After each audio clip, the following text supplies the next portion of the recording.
Sir మీ అమ్మగారు నాన్నగారి గురించి జస్ట్ అంటే అమ్మా నాన్నల గురించి చెప్పడం అంటే దేవుడి గురించి చెప్పినట్టే ఒకటి.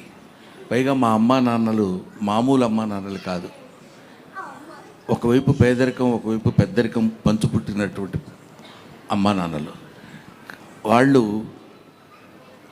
నా తల్లిదండ్రులని చెప్పుకోవడానికి, నా జీవితాన్ని ఒక మార్గం వైపు నడిపించడానికి మా నాన్న చెప్పిన మాట ఒక్కటే ఒకటి గుర్తుంది, ఇప్పటికీ చెప్పాలనిపిస్తుంది. ఎక్కడైనా చెప్తుంటాను కూడా, నాన్న నీకంటే నేను ఎక్కువ చదువుకోలేదురా, కానీ నాకు తెలిసిన విషయం ఒకటి చెప్తాను. ఏంటంటే ఒక మనిషి 18 రోజులు ఆహారం లేకపోతే చచ్చిపోతాడు నాన్న, కానీ 17 రోజుల వరకు don't stretch your hand to anybody. On 18th day నువ్వు ఎవరినైనా అడిగి తెచ్చుకోవచ్చు, అప్పటి వరకు అడగొద్దు, లేకపోతే ఈ 17 రోజులు చచ్చిపోతున్నట్టే ఉంటుంది నాన్న అని చెప్పాడు. స్టిల్ ఇవాళ వరకు ఎవరు నా జీవితంలో లెక్చరర్గా చేసిన దగ్గర నుంచి ఇప్పటి వరకు నేను అప్పు చేసి కానీ, అప్పు ఎప్పుడు తీరుస్తారని ఎవరిని అడగటం కానీ నాకు తెలియదు. అది మా నాన్న అమ్మ నాకు నేర్పినటువంటి ఒక అద్భుతమైన పాఠాలు. ఎన్నో పాఠాల్లో ఇదొక పాఠం. Thank you so much Brahmanandam గారు. రాజా గౌతమ్ గారి తాతగారిని అలాగే నానమ్మని చూసాము. మరి ఇప్పుడు ఒక్కసారి మనము బ్రహ్మానందం గారి మనవడిని మనవరాల్ని చూద్దామా? ఒరిజినల్ సినిమాలో కాదు, ఎక్కడ పిక్చర్ ప్లీజ్. అంటే గౌతమ్ వాళ్ళ పిల్లల తాతగారు. సార్ ఈ లైఫ్ ఎలా ఉంది సార్? మొన్ననే డిస్కస్ చేసాం మనం ఈ విషయం. వాళ్ళు చాలా మొహమాటం లేకుండా కొన్ని విషయాలు చెప్తారంట. ఏం చెప్తారు సార్? గుర్తుపెట్టుకున్నావా? బాగా గుర్తుపెట్టుకున్నాను సార్. ఇట్లాంటి బాగా గుర్తుంటే సుమా. అబ్బా సార్ ఒక్కసారి ఈ రోజు చిరంజీవి గారికి చెప్పకుండా ఆయనకి చెప్పుకోవడానికే సగం ఉంటాయి. దాన్ని ఏమంటారు, ఏంటో ఆయన గురించి ఏదైనా మాట్లాడటానికి 40 ఏళ్ల క్రితం భయం పడిపోయింది. అవునా? 40 ఏళ్ల క్రితం ఏం భయం పెట్టారు? భయపెట్టడం అంటే ఏంట్రా అని కాదు. చూడగా ఇప్పుడు నిన్ను చూడగానే రాజీవ్ భయపడుతుంటాడు చూడు, అలాగా. అంటే నీకు ఈజీగా అర్థమైపోయింది చూసినప్పుడు. అలాగా ఆయన is such a legendary personality. First time ఆయన అక్కడ చూసినప్పుడు వాళ్ళ ఇంటి ముందు బజుల్లా రోడ్లో ఒక 50 మంది 60 మంది పొద్దునే ఉంటారు జనం. వాళ్ళల్లో ఒకడిని నేను అని అరిచిన రోజు ఉంది నాకు తెలుసు.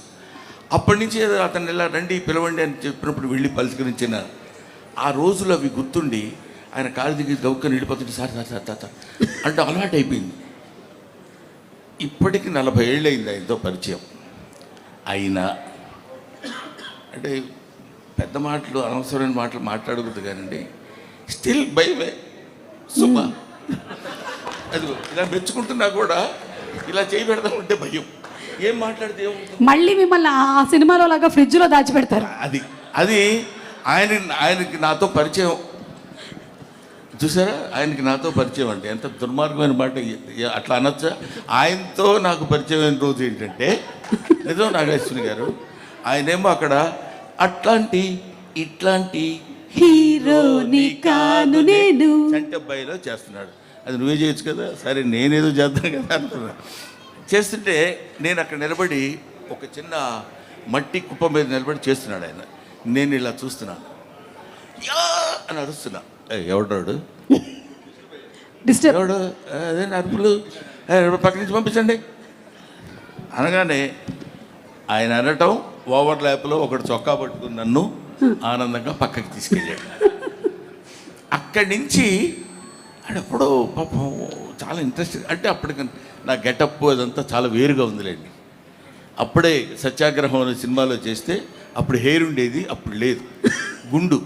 గుండుతోటి ఒక ఎర్ర చొక్కా ఒకటి వేసుకుని అక్కడ నిలబడితే వాళ్ళకి 1 2 3 4 స్టెప్స్ ఇవన్నీ ఉంటాయి కదా.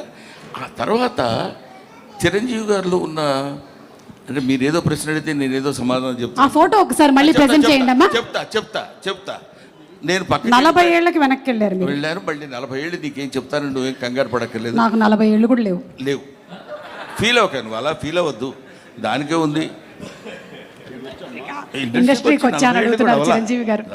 ఏమిటో 35 ఏళ్ళు వచ్చి ఉంటుందమ్మా ఇండస్ట్రీకి వచ్చి. మళ్ళీ వేరే టాపిక్ నన్ను అసలు కదిలించొద్దు. అక్కడ స్టార్ట్ అయ్యి మళ్ళీ వెంటనే పాపం ఆ కుర్రాడిని నేను ఇలా అన్నానని దగ్గరికి పిలిచి కాదు పోయి కొంచెం ఇట్లా చేస్తున్నప్పుడు డిస్టర్బ్డ్గా ఉంటుందమ్మా అందువల్ల అన్నానని చెప్పి ఆయన తర్వాత చిరంజీవి గారు నిజాలు చెప్తారు. అక్కడ ఉండేటువంటి ఆ కుర్రాడు ఈ రోజు ఇలా చిరంజీవి గారి పక్కన కూర్చొని 40 సంవత్సరాల సుదీర్ఘమైన ప్రయాణం ఆయనతో ఆ భయం ఎలా ఉంటుందని చెప్పడానికి మా నాన్న గురించి మీరు ఇప్పుడు అడిగారు మా పిల్లల గురించి అది అలా ఉంటుంది అని చెప్పడానికి వాడున్నాడు ఎవడు మనవడు. మనవడి పేరు సార్? మనవడి పేరు పార్థ. పార్థ మిమ్మల్ని ఎలా భయపెడతాడు? మనవరాలు మీరా.